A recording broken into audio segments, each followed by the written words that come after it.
तो बच्चों last lecture में हमने लिमिटिंग फ्रिक्शन के बारे में पढ़ लिया था, ठीक है, कि स्टैटिक फ्रिक्शन पढ़ा और लिमिटिंग फ्रिक्शन उसमें पढ़ लिया था। आज हम पढ़ेंगे कि मैग्नीट्यूड ऑफ लिमिटिंग फ्रिक्शन हम कैलकुलेट किस तरह से करते हैं लिमिटिंग फ्रिक्शन को। तो देखो, लिमिटिंग फ्रिक्शन जो होता है वो दो फैक्टर के ऊपर डिपेंड करता है। पहला है normal reaction between surfaces and दूसरा नेचर ऑफ रफनेस। तो नॉर्मल रिएक्शन के बीच किस तरह से, जैसे कि यहाँ पे हमारे पास ये ब्लॉक रखा हुआ है, ठीक है, तो यहाँ पे इसका यहाँ पे नॉर्मल होगा।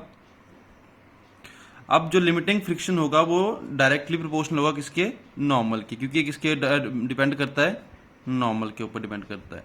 जब हम यहाँ से इस प्रोपोर्शनैलिटी साइन को हटाएंगे तो हम यहाँ पे इंट्रोड्यूस करेंगे प्रोपोर्शनैलिटी कांस्टेंट, वो होगा म्यू लिमिटिंग एन। म्यू क्या है, यहाँ पे कोएफिशिएंट ऑफ फ्रिक्शन है, तो ये म्यू एल क्या है, कोएफिशिएंट ऑफ फ्रिक्शन, ठीक है। अब लिमिटिंग फ्रिक्शन जो है, देखो वो होगा क्या, जब तक की बॉडी हमारे पास मूव नहीं कर रही है, मतलब उसके बाद अगर मैं और थोड़ी सी फोर्स को बढ़ाऊंगा तो बॉडी क्या करेगी, मूव करना शुरू कर देगी। तो इसको एक एग्जांपल के साथ समझते हैं। जैसे कि हमारे पास यहाँ पे एक ब्लॉक दिया हुआ है, इसका वेट है 5 kg, ठीक है। अब इसकी हमें क्या निकालनी है कि इसकी जो नॉर्मल फोर्स लग रही होगी उसको कैलकुलेट करना है। तो हमें क्या मिल जाएगा, लिमिटिंग फ्रिक्शन की वैल्यू मिल जाएगी। और इसके बीच में जो म्यू दे रखा है हमें, वो मान लो कितना है, 0.3 है, ठीक है। तो लिमिटिंग फ्रिक्शन की वैल्यू कितनी आ जाएगी, म्यू एल इंटू एन। अब जो नॉर्मल रिएक्शन है ये किसके इक्वल होता है, N is equal to m g, क्योंकि नॉर्मल रिएक्शन किसकी वजह से आता है, जो बॉडी रखी हुई है इसके वेट की वजह से आता है ये, ठीक है। यहाँ को क्या लग रहा होगा, एम जी लग रहा होगा। इस एम जी को बैलेंस करने के लिए नॉर्मल लग रही होगी और वो क्या होगी, इसके इक्वल होगी। तो एफ एल कितना आ गया यहाँ से, लिमिटिंग फ्रिक्शन कितना आ जाएगा हमारा यहाँ से, तो लिमिटिंग फ्रिक्शन की वैल्यू आ जाएगी, म्यू कितना है 0.3 और एन कितना है, एम इंटू जी, तो 5 इंटू 10, तो ये कितना बन गया हमारे पास, 15 न्यूटन।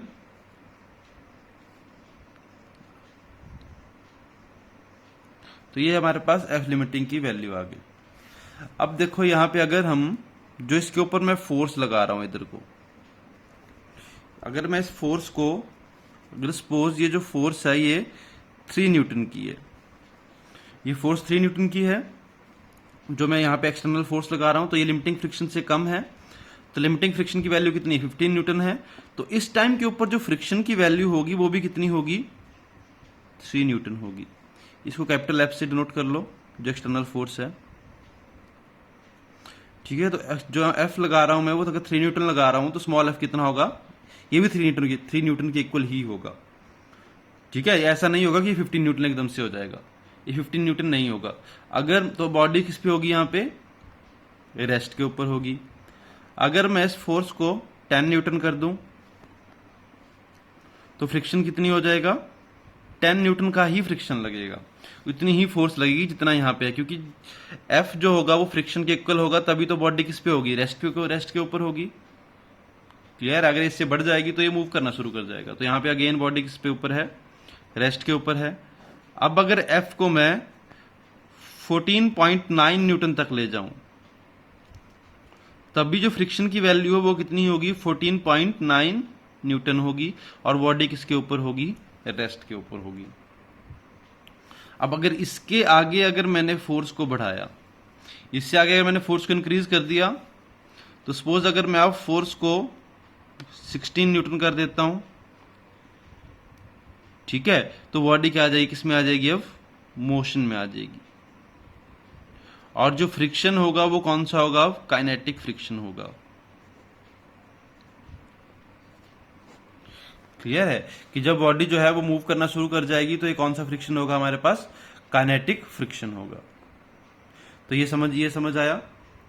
इसमें देखो हम क्या करा कि जब तक हमारे पास जो लिमिटिंग फ्रिक्शन की वैल्यू है वो एक्सटर्नल फोर्स से ज्यादा रहेगी, तो जितनी फोर्स हम लगा रहे हैं उतना ही फ्रिक्शन लग रहा होगा उस टाइम के ऊपर। बहुत बार इस तरह के न्यूमेरिकल हमसे पूछे जाते हैं।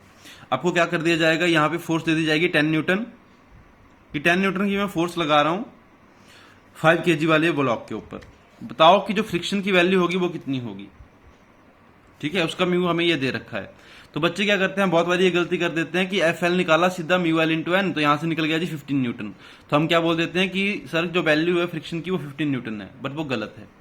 बट वो 15 न्यूटन नहीं है, वो कितनी है, 10 न्यूटन ही रहेगी। क्यों 10 न्यूटन रहेगी, क्योंकि जितनी फोर्स आप लगा रहे हो उतना ही फ्रिक्शन लग रहा है। ठीक है, जो ये हमने वैल्यू निकाली है एफ एल, ये क्या है, लिमिटिंग फ्रिक्शन की वैल्यू है। ये तो वो मैक्सिमम वैल्यू है जितना कि ये बॉडी इसके ऊपर एक्सर्ट कर सकती है।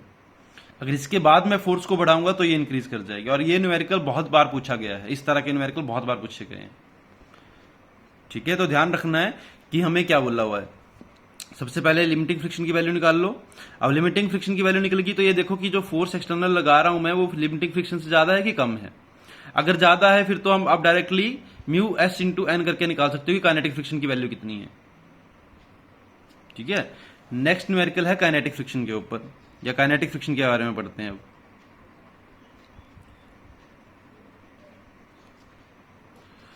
तो काइनेटिक फ्रिक्शन में होता क्या है कि जब बॉडी किस में आ जाएगी, मोशन में होगी। बॉडी इज इन मोशन, कि जब कोई भी बॉडी हमारी मोशन में होगी तो उस टाइम के ऊपर उसके ऊपर जो फ्रिक्शन लग रहा होगा वो कौन सा होगा, काइनेटिक फ्रिक्शन होगा।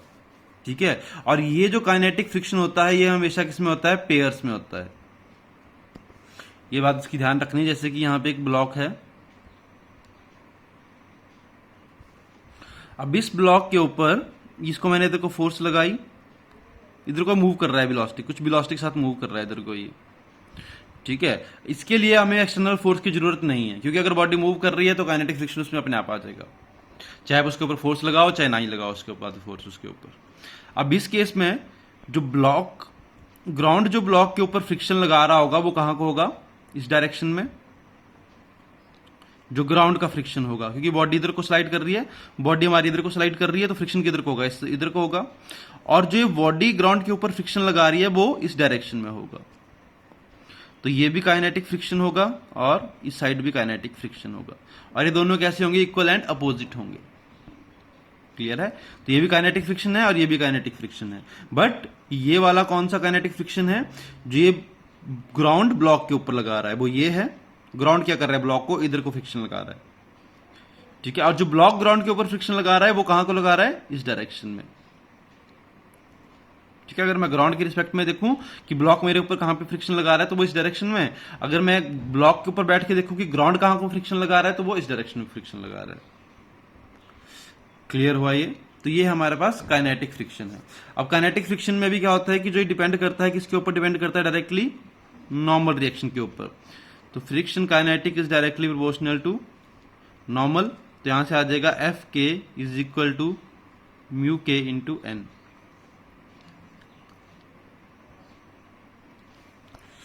ठीक है, अब हमसे क्या पूछा हुआ है कि अगर हमसे यहां पे सपोज की ये फोर्स जो थी हमें कितनी दे रखी है, 20 न्यूटन दे रखी है। यहां पे दो हमें दे रखे थे, एक हमें ये लिमिटिंग का दिया हुआ है, एक काइनेटिक का दिया हुआ है 0.2। अब इसके ऊपर जो फ्रिक्शन आएगा वो कौन सा आएगा, काइनेटिक आएगा, क्योंकि 20 न्यूटन हो गई तो ये मूव करना शुरू कर जाएगा। तो जब हम उस टाइम के ऊपर हम जो म्यू यूज करेंगे वो कौन सा करेंगे, 0.2 वाला यूज करेंगे। तो यहां पे अगर मुझे एफ काइनेटिक फ्रिक्शन की वैल्यू निकालनी हो तो वो कितनी होगी, म्यू के कितना है 0.2 इंटू एन कितना आ जाएगा,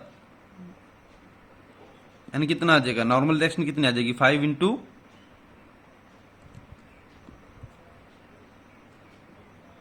10, तो ये कितना हो जाएगा,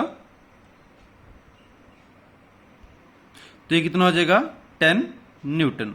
तो जो काइनेटिक फ्रिक्शन की वैल्यू आई वो कितनी आई, अब 10 न्यूटन आई, जब हमने फोर्स कितनी लगा दी थी 20 न्यूटन। तो ध्यान रखना है आपको, न्यूमेरिकल में हम दो वैल्यूज दे सकते हैं इस तरह से। एक दे सकते हैं लिमिटिंग कोएफिशिएंट ऑफ फ्रिक्शन दे सकते हैं, काइनेटिक कोएफिशिएंट ऑफ फ्रिक्शन दे सकते हैं। तो आपको कौन सा कब यूज करना है वो आपको पता होना चाहिए। अगर बॉडी ने स्लाइड करना शुरू कर दिया तो आप कौन सा यूज करोगे, ये वाला, जिससे फोर्स निकल जाएगी।